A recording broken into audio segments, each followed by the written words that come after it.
Hi friends, welcome to interesting YouTube channel. ಎಲ್ಲರೂ ಹೇಗಿದ್ದೀರಾ? ಮತ್ತು ನಾ ಇವತ್ತಿನ ಟಾಪಿಕ್ ಏನಪ್ಪ ಅಂದರೆ ಗೂಗಲ್ ಆ್ಯಕ್ಟಿವಿಟಿ ಬಗ್ಗೆ. ಗೂಗಲ್ ಮತ್ತು ಅದನ್ನ ಯಾವ ಥರ ಡಿಲೀಟ್ ಮಾಡೋದು, ಹಿಸ್ಟ್ರಿಯನ್ನು ಯಾವ ಥರ ಡಿಲೀಟ್ ಮಾಡೋದು ಅಂತ ನಾನು ಇವತ್ತು ನಿಮಗೆ ಹೇಳ್ಕೊಡ್ತಾ ಇದ್ದೀನಿ. ಇವತ್ತಿನ ಕಾಲದಲ್ಲಿ ಗೂಗಲ್ ಅನ್ನೋದು, ಇಂಟರ್ನೆಟ್ ಅನ್ನೋದು ತುಂಬ ಇಂಪಾರ್ಟೆಂಟ್ ಆಗಿಬಿಟ್ಟಿದೆ. ಏನಾದರೂ ನಮಗೆ ಆನ್ಲೈನಲ್ಲಿ ಇನ್ಫಾರ್ಮೇಷನ್ ಬೇಕಂದರೆ ಅದು ಗೂಗಲಲ್ಲಿ ಸರ್ಚ್ ಮಾಡಬೇಕಾಗುತ್ತೆ. ಡೈರೆಕ್ಟಾಗಿ ನಾವು ಹೋಗೋದೇ ಗೂಗಲ್ಗೆ. ಇವತ್ತಿನ ಬೆಳಗ್ಗೆ ಎದ್ದ ತಕ್ಷಣ ನಾವು ನೋಡೋದೇ ಗೂಗಲ್ನ. ಆ ಥರ ಆಗೋಗಿದೆ ನಮ್ಮ ಒಂದು ಜೀವನ ಅಂತ ಹೇಳ್ದೆ.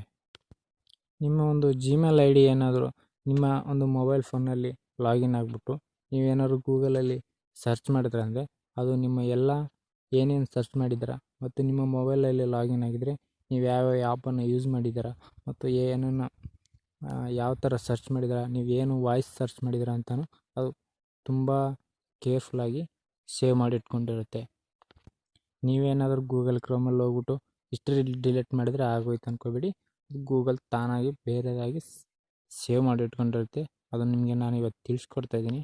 ನೀವು ಕೇಳ್ಬೋದು, ಈ ಎಲ್ಲ ಇನ್ಫಾರ್ಮೇಷನ್ನ ಸೇವ್ ಮಾಡ್ಕೊಂಡು ಗೂಗಲ್ ಏನು ಮಾಡುತ್ತೆ ಅಂದರೆ ಆ್ಯಡ್ಸನ್ನು ಪ್ಲೇ ಮಾಡುತ್ತೆ. ನೀವೇನಾದ್ರು ಇದ್ರ ಒಂದು ಎಕ್ಸಾಂಪಲ್, ನೀವು ಒಂದು ಅಗ್ರಿಕಲ್ಚರ್ ಬಗ್ಗೆ ಸರ್ಚ್ ಮಾಡಿದ್ರೆ ನಿಮ್ಮ ಅಗ್ರಿಕಲ್ಚರ್ ಬಗ್ಗೆ ಸಂಬಂಧಪಟ್ಟಂತೆ ಒಂದಿಷ್ಟು ಆ್ಯಡ್ಸನ್ನು ನಿಮಗೆ ಪ್ಲೇ ಮಾಡಿ ತೋರಿಸ್ತಾ ಹೋಗುತ್ತೆ. ಮತ್ತು ನೀವೇನಾದರೂ ಬುಕ್ಸ್ ಬಗ್ಗೆ ಅಥವಾ ನಿಮ್ಮ ಯಾವುದೇ ಸರ್ಚ್ ಮಾಡಿದರೆ ಅಂದರೆ ಒಂದು ಪೆನ್ ಬಗ್ಗೆ ಸರ್ಚ್ ಮಾಡೋದು ಅಥವಾ ನಿಮಗೆ ಯಾವುದೋ ಒಂದು ಬ್ಯಾಗ್ ಬಗ್ಗೆ ಸರ್ಚ್ ಮಾಡಿದ್ರೆ ಅಂದರೆ ಆ ಬ್ಯಾಗ್ ಬಗ್ಗೆ ಒಂದಷ್ಟು ಆ್ಯಡ್ಸನ್ನು ಪ್ಲೇ ಮಾಡೋಕ್ಕೆ ಇದೊಂದು ಆ್ಯಕ್ಟಿವಿಟಿಯನ್ನು ಸೇವ್ ಮಾಡ್ಕೊಂಡಿರುತ್ತೆ ಅಂತಲೇ ಹೇಳ್ಬೋದು. ನಾ ಹೇಳಿರೋ ಇನ್ಫಾರ್ಮೇಷನ್ ನಿಮ್ಗೆ ಏನಾದ್ರು ಇಷ್ಟ ಆಗಿದೆ ಮತ್ತು ಅಲ್ಲೇನಾದ್ರು ನೀವು ಸರ್ಚ್ ಮಾಡಿರೋದು ನಿಮಗೆ ಆ್ಯಡ್ಸ್ಗಳು ಬರ್ತಾ ಇದೆ ಅಂತ ಹೇಳಿದರೆ ಕೆಳಗಡೆ ಹೋಗ್ಬಿಟ್ಟು ಕಮೆಂಟ್ ಮಾಡಿ. ಬನ್ನಿ ಫ್ರೆಂಡ್ಸ್, ಆ ಆ್ಯಕ್ಟಿವಿಟಿನ ಯಾವ ಥರ ನೋಡೋದಂತ ನಾನು ತಿಳಿಸ್ಕೊಡ್ತೀನಿ ಮತ್ತು ಅದನ್ನ ಯಾವ ಥರ ಡಿಲೀಟ್ ಮಾಡೋದಂತ ನಿಮಗೆ ಎಲ್ಲ ತಿಳಿಸ್ಕೊಡ್ತಾ ಇದ್ದೀನಿ. ನೀವು ಮೊದಲನೇದಾಗಿ ಮಾಡಬೇಕಾದ್ರೆ ನಿಮ್ಮ ಬ್ರೌಸರನ್ನು ಓಪನ್ ಮಾಡಿ. ನಾನು ಇವಾಗ ಗೂಗಲ್ ಕ್ರೋಮ್ನ ಓಪನ್ ಮಾಡ್ತಿದ್ದೀನಿ. ಮೊಬೈಲ್ನಲ್ಲೇ ಆಗಿರ್ಬೋದು ಅಥವಾ ಕಂಪ್ಯೂಟರ್ನಲ್ಲೇ ಆಗಿರೋದು. ಬ್ರೌಸರ್ನ ಓಪನ್ ಮಾಡಿ. ಓಪನ್ ಮಾಡಿಬಿಟ್ಟು ಮೇಲೆ ಹೋಗ್ಬಿಟ್ಟು ಸರ್ಚ್ ಬಾರಲ್ಲಿ ಮೈ ಆ್ಯಕ್ಟಿವಿಟಿ ಅಂತ ಸರ್ಚ್ ಮಾಡಿ.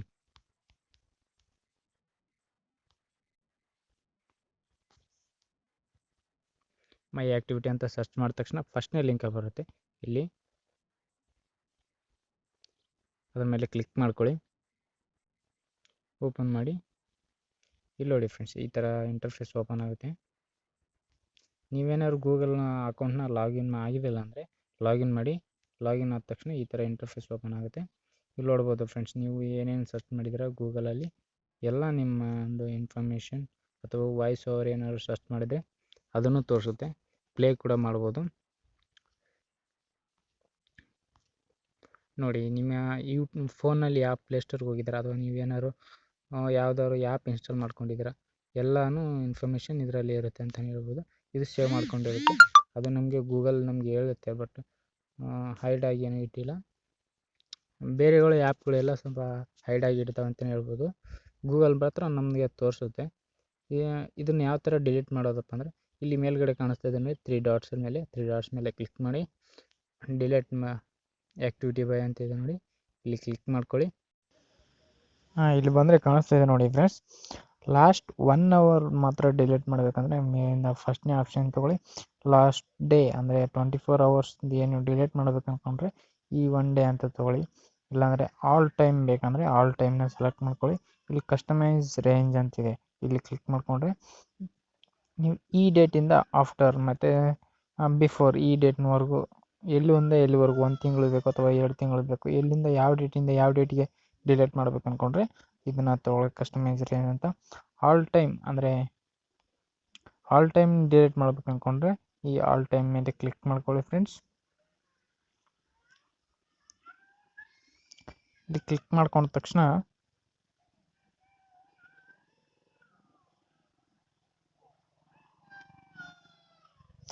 ಈ ಥರ ನೋಡಿದ್ವಿ ಯಾವ ಆ್ಯಪ್ ಬಗ್ಗೆ ಅಥವಾ ಗೂಗಲ್ ಪ್ಲೇಸ್ಟೋರ್ ಬಗ್ಗೆ ಬಿಟ್ಬಿಟ್ಟು ಬೇರೆ ಎಲ್ಲ ಡಿಲೀಟ್ ಮಾಡ್ಬೇಕು ಅಂದ್ಕೊಂಡ್ರೆ ಇದನ್ನ ಅನ್ಟಿಕ್ ಮಾಡ್ಕೊಳ್ಳಿ. ಎಲ್ಲನೂ ಡಿಲೀಟ್ ಮಾಡಿಕೊಂಡು ಇಲ್ಲಿ ಆಲ್ ಅಂತ ಸೆಲೆಕ್ಟ್ ಮಾಡ್ಕೊಳ್ಳಿ. ಇಲ್ಲಿ ನೆಕ್ಸ್ಟ್ ಅಂತ ಕೊಡಿ, ಈ ಡಿಲೀಟ್ ಅಂತ ಕೊಡಿ. ಕನ್ಫರ್ಮ್ ಅಂತ ಕೇಳುತ್ತೆ. ಡಿಲೀಟ್ ಅಂತ ಕೊಟ್ಟ ತಕ್ಷಣ ಆಯಿತು, ಗಾಟ್ ಇಟ್. ಇಷ್ಟು ಮಾಡಿದ್ರೆ ಆಯಿತು, ನಿಮ್ಮ ಒಂದು ಗೂಗಲ್ ಆ್ಯಕ್ಟಿವಿಟಿ ಅನ್ನೋದು ಮತ್ತು ಗೂಗಲ್ ಹಿಸ್ಟ್ರಿ ಅನ್ನೋದು ಡಿಲೀಟ್ ಆಗುತ್ತೆ ಅಂತಲೇ ಹೇಳ್ಬೋದು. ಇದೇನಾದ್ರು ಡಿಲೀಟ್ ಮಾಡಿಲ್ಲ ಅಂದರೆ ನಿಮ್ಮ ಒಂದು 10 ವರ್ಷ ಆದರೂ ಕೂಡ ಈ ಒಂದು ಹಿಸ್ಟ್ರಿ ಹಾಗೇ ಇರುತ್ತೆ. ಗೊತ್ತಾಯ್ತಲ್ಲ ಫ್ರೆಂಡ್ಸ್.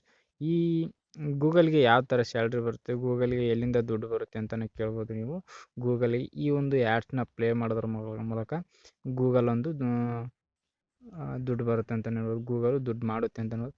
ಇದರಿಂದ ತುಂಬ ಒಂದು ಇನ್ಕಮ್ ಗೂಗಲ್ಗೆ ಇರುತ್ತೆ. ಈ ವಿಡಿಯೋ ನಿಮಗೆ ಏನಾದರೂ ಇಷ್ಟ ಆಗಿದ್ದರೆ ಫ್ರೆಂಡ್ಸ್, ಕೆಳಗಡೆ ಸಬ್ಸ್ಕ್ರೈಬ್ ಅಂತ ಹೇಳ್ಬಿಟ್ಟು ರೆಡ್ ಕಲರ್ ಕಾಣಿಸ್ತಿದೆ ನೋಡಿ, ಕಾಣಿಸ್ತಿದೆಯಾ ಫ್ರೆಂಡ್ಸ್? ಅದನ್ನು ಜೋರಾಗಿ ಒತ್ತಿ ಮತ್ತು ಪಕ್ಕದಲ್ಲಿ ಒಂದು ಬೆಲ್ ಬಟನ್ ಕಾಣಿಸ್ತೆ ನೋಡಿ, ಹಾಗೆ ಅದನ್ನು ಗಂಟೆಯನ್ನು ಒಂದು ಸರಿ ಬಾರಿಸ್ಬಿಡಿ. Thanks for watching. Bye bye.